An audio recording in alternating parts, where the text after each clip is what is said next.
Hey everyone, my name is Brian. I'm 25 years old. I haven't been a teen in a while, but these are some of the things that I wish I told myself when I was a teen. I try to tell teens around me, whether it be my brother or my Sunday school kids, things that I wish adults told me when I was a teen, and just being brutally honest about it. You have to work out. Visual aesthetics matter a lot, and I think it's growingly mattering a lot, whether you like it or not.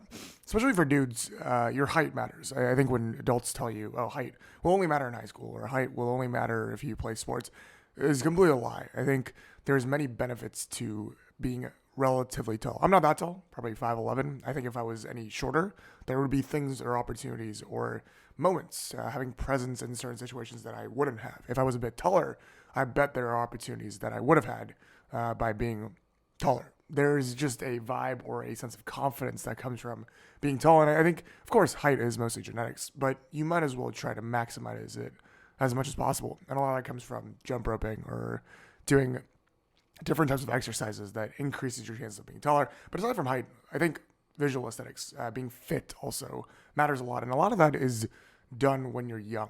When you are fit, when you're young, when you're built, when you're young, I wish I did it more when I was younger. I came into the game a little bit later, and it's a lot harder to jump that hurdle, not just physically. You've seen plenty of people that go from fat to fit when they're older, but it's a level of mentality. If you work out when you're young, it becomes ingrained into your system and something that you always do. Looks matter, and I think it's important to work on your looks. On a similar looks-based note, you should enjoy dating a lot when you're young, especially when there's room for mistakes. No one really remembers what you're about to do. You have access to people all the time, a community of people that have a mutual understanding, a mutual identity, and also just overall access, hallway conversations literally all the time. No one's going to remember that one embarrassing rejection or even the 100 embarrassing rejections you may receive during high school. I would really go further into this and say, do whatever you want, whatever you can, whatever your feelings tell you to do. This is your time to explore. You're not going to get many opportunities past high school and college to have access to people of the opposite gender to confess to or have feelings for. In terms of not investing your time or feelings into, I would stay away from social media as much as possible. Ironically, you're watching a YouTube video done by someone who's doing YouTube for fun, but unless you are extremely talented at something, or you have a future in social media management, or you're unbelievably good looking, or a combination of those three things where you have a chance at virality and a possibility of using social media to your utmost benefit, whether it be college apps or monetarily, don't do social media. It really won't help you. It will cause you to not only feel FOMO, feel bad about yourself, feel bad about others.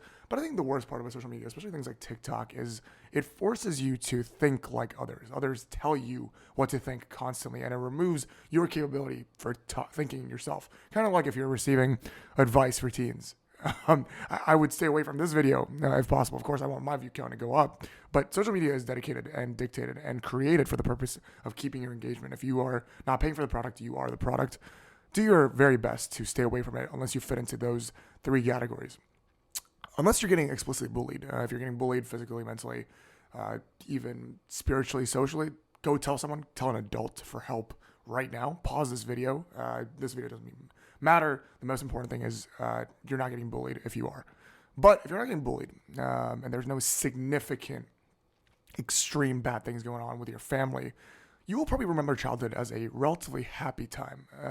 Also being very blunt, knowing the demographics of my YouTube audience, especially if you're watching this video, sure, there might be challenges and there might be that AP test coming up or that heartbreak or that friend that cussed you out because he hates you all of a sudden. You will remember childhood as a relatively good time.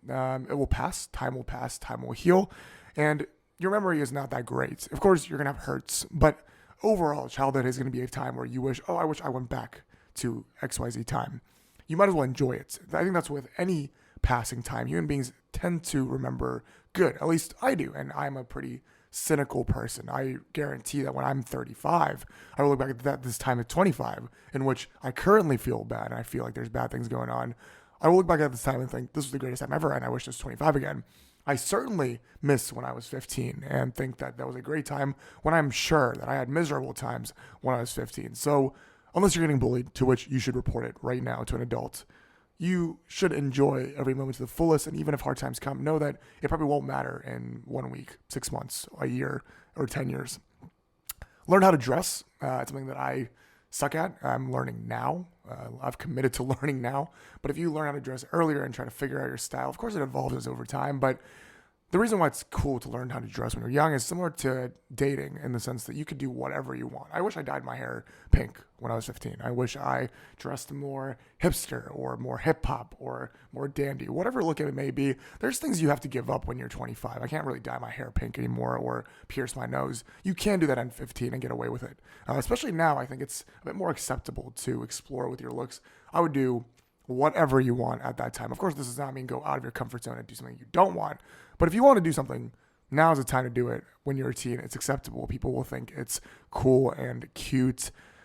Go to a good college. Whatever people might tell you. I even made a video called Don't Go to College. But if you're in the opportunity to do so, unless you are phenomenal at a separate vocation, unless you're a coding whiz or you're going into entertainment, I would honestly say either of those two things and only those two things. If you're going to entertainment or if you're going to coding whiz, if you're a developer at 9 years old, unless you're those two things, go to college. And this is not to learn a brilliant skill or because that diploma necessarily matters.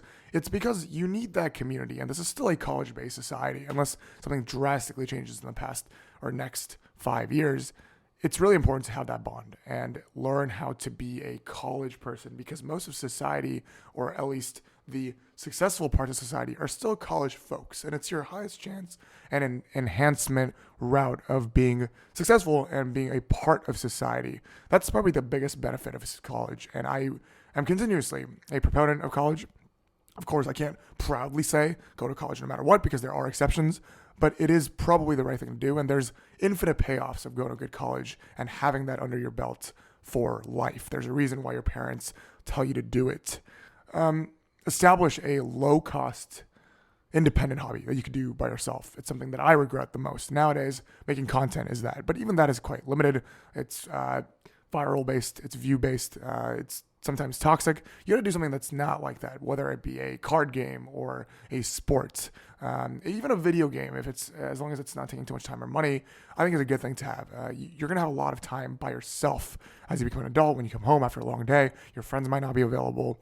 Hobbies are very important, and establishing them early on when you're young and getting good at it is quite important. It's something that I lack to do, and I hope you get to do it. This is going to sound scary, and I'm going to end this on a relatively daring note, is childhood matters a lot. The passions that you develop during childhood, the friends that you matter, the friends that you make, the relationships that you try, and also on a darker note, the traumas that you experience when you're young go for a lifetime. I think time does heal, and I said earlier, you will remember most times happily, but what you establish, what you develop when you're a child, I think ultimately carries on to life, and it's the things that you ultimately care about. Everything that I care about now is a direct descendant of the things that I cared about when I was young.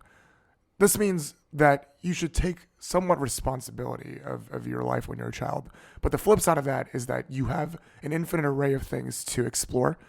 You have an unbelievable level of potential that no one else has above your age to really take ownership of, take advantage of, and continue to follow. Time is an asset that you have more than anyone above your age. It's something that no one can take away from you. I truly believe that childhood, especially your teenagers, are formative in what you believe to be a part of your life, what you believe to love and be passionate about, what you believe to be good at.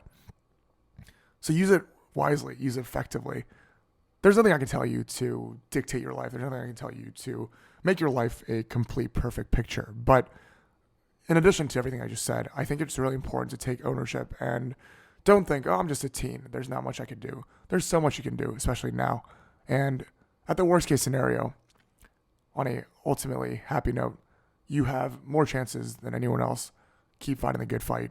Teenage years are hard, but it's also when you can be whatever you want and somewhat dictate what you can be later. This is the only time that the next 6 months could dictate the next 60 years. I will return next week with another video, as always. Thank you guys for watching. I think you will do a fantastic job. Go teenagers, and I'll see you guys next time. Let's go.